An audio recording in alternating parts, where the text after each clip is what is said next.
Мен статистиканы айтып кетсем, ең бірінші оорулардан бірінші орында тұрған бұл қан тамыр оору бойынша. Егерде 5 жыл мурда 18 000 адам ошо оорудан каза болсо, бүгүнкү врачтардын сөзү боюнча, статистика алдын алуу маалыматтар боюнча, бүгүнкү күндө 21 000 адамга бир жылда жетип калыптыр.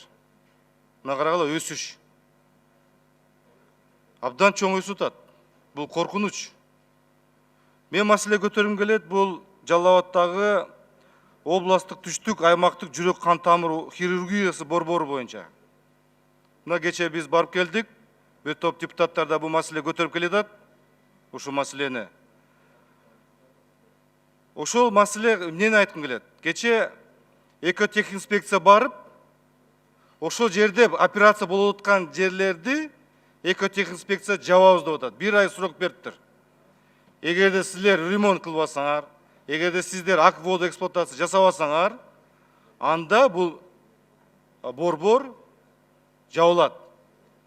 Мына 2018 жылы 375 операция жасаптыр.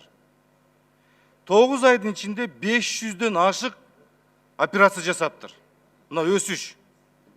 Ал жерде жаңы оборудование келген. Ал жерге стенд коюлуп атат, шунтирование кылып атышат. Мындай айткандай, оперативдүү түрдө биздин элибизге өмүрүн сактап, анын өмүрүнө мындай жашоосуна узартып атышат да. Ошол ремонтту жасабай туруп, азыр мамлекет ремонт жасабай туруп, мамлекеттин органына келип жабабыз деп атат.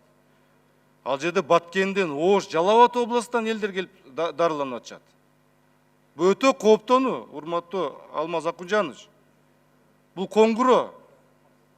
Буну абдан көңүл буруп, тез арада ремонтка акча беребизби? Тез арада көңүл буруш керекпиз. Мен бир арада таң калам. Саламат сактоо министри бул премьер-министрдин досу болот. Премьер-министрдин досу болот. Жакын досу. Эгерде мындай сүйлөшө болсо, дос катары сүйлөшүп койбойбу? Ушундай маселе бар экен деп. Чечип койбойбу ушул маселелерди? Абдан мындай кооптонуу да. Ошону көңүл буруп коюңуздар. Рахмат.